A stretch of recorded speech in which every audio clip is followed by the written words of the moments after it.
రే తీసుకెళ్ళి లోపల పడేయండి.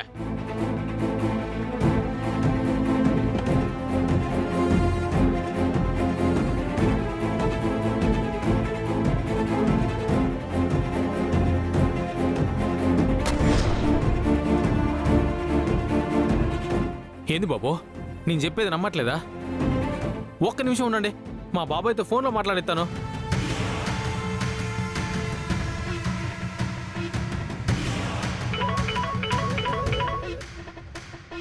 రేయ్, మా అన్న ఫోన్ చేస్తున్నాడు. ఫోన్లో మా అన్న చెప్పమన్నదే చెప్పు, లేదంటే అక్కడ మా అన్న ఎదురుగా నీ మేనకోడలు దాని మొగుడు ఉన్నారు. ఇక్కడ నువ్వు, అక్కడ నీ మేనకోడలు దాని మొగుడు, ముగ్గురు చేస్తారు. హలో బాబాయ్, నువ్వు నాయనమ్మ అంత్యక్రియలకు వెళ్ళావని చెప్తుంటే ఇక్కడ నమ్మట్లేదు. ఓసారి మాట్లాడు.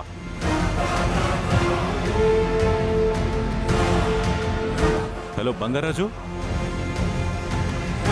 Hello Arjun sir, sorry sir, మా అమ్మ చనిపోయింది, ఊరొచ్చాను. 4 రోజుల తర్వాత ఇంటికి వచ్చేస్తాను. పర్వాలేదు బంగారాజు, డబ్బులేమైనా కావాలంటే చెప్పు, పంపిస్తాను. అయ్యో వద్దు సార్. సరే, జాగ్రత్తగా కార్యక్రమాలన్నీ పూర్తి చేసుకునిరా.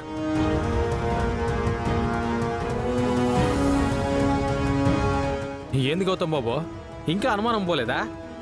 కావాలంటే మీరు కూడా మాట్లాడండి.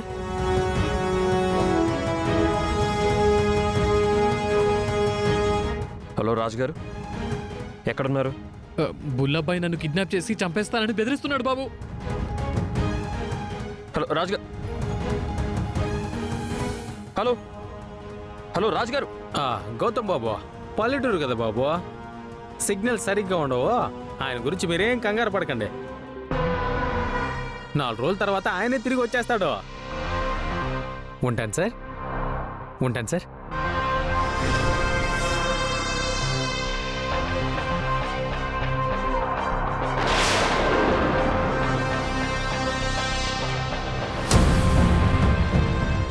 బుల్లబ్బాయి గారు, ఒక్క నిమిషం. ఏంది బాబు?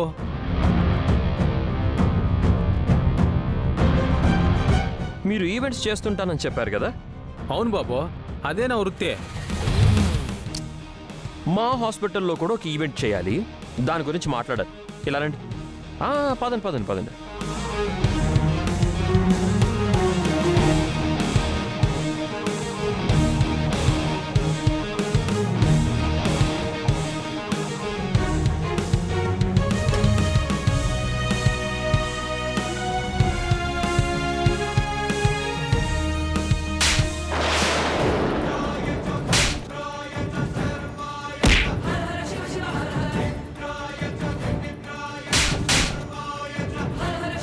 చెప్పరా, చెప్పు.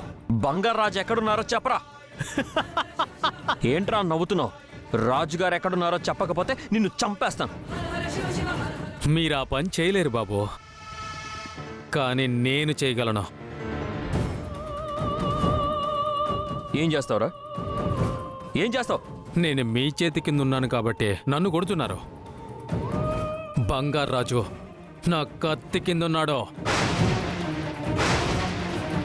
నేను ఒక్క కాల్ చేశానంటే వాడి కంఠం కోసేస్తారు. వద్దు, మా మామిని చేయొద్దు బుల్లబ్బాయ్, నీకు దండం పెడతాను, ఆయన వదిలే. వీణ్ణి బతులాడతారేంటండి? చెప్పరా, చెప్పు. ఎంతో కష్టపడి కిడ్నాప్ చేశాను బాబు. అంత ఈజీగా చెప్పేస్తానా? ఎందుకు కిడ్నాప్ చేసావరా? ఏం కావాలి?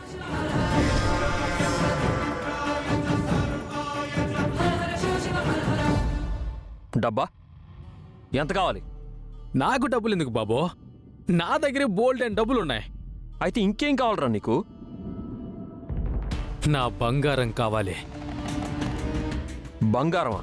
అవును, ఇదిగో ఈ 50 కేజీల బంగారం కావాలి. ఏం వాగుతున్నావురా? తను నా భార్యరా.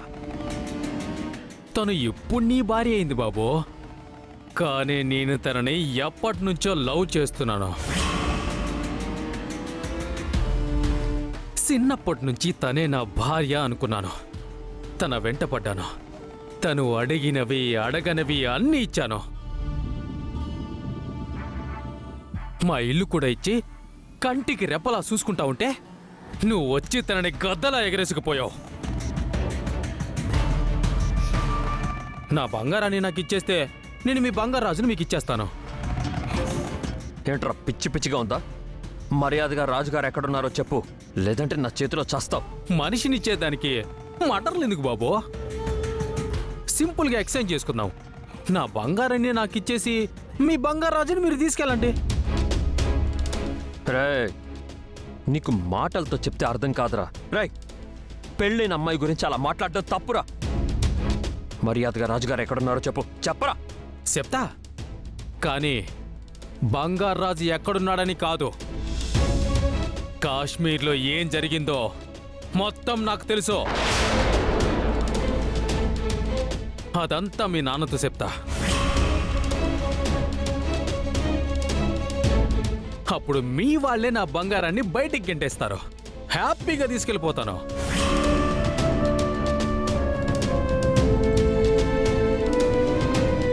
రేయ్ రే రే చెవండి చెవండి, వీడిప్పుడు కిందకెళ్ళి ఏం చెప్తాడో ఏంటో, మీరు తొందరగా రండి.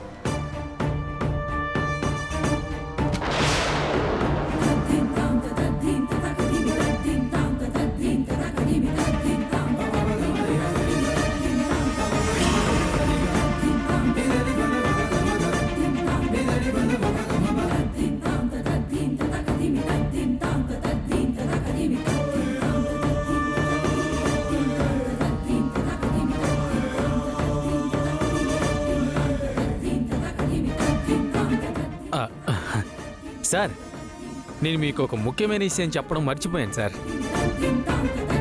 మళ్ళీ ఏంటయ్యా, బంగారాజు విషయమేనా? కాదు సార్, ఇది ఏరే విషయం. మీరు నన్ను క్షమించాలి సార్. ఈ విషయం మీరు తప్పనిసరిగా తెలుసుకోవాలి సార్. మీరు విని తీరాల్సిన విషయం సార్ ఇది.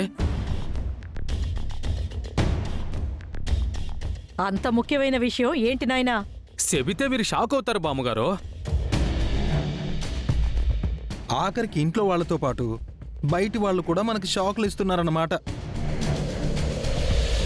ఏమిటో మాకు తప్ప అందరికీ ఈ ఇంట్లో విషయాలు తెలిసిపోతున్నాయి. సార్, ఈ విషయం మీతో చెప్పాలని ఎప్పటి నుంచో అనుకుంటున్నాను సార్. ఇప్పటి కుదిరింది సార్. ముందు విషయం ఏంటో చెప్పు బాబు. నేను కాశ్మీర్ వెళ్ళి మీ పెద్దబ్బాయి ఇందర్ను కలిశాను, మాట్లాడానని చెప్పాను కదా సార్. అది అబద్ధం సార్.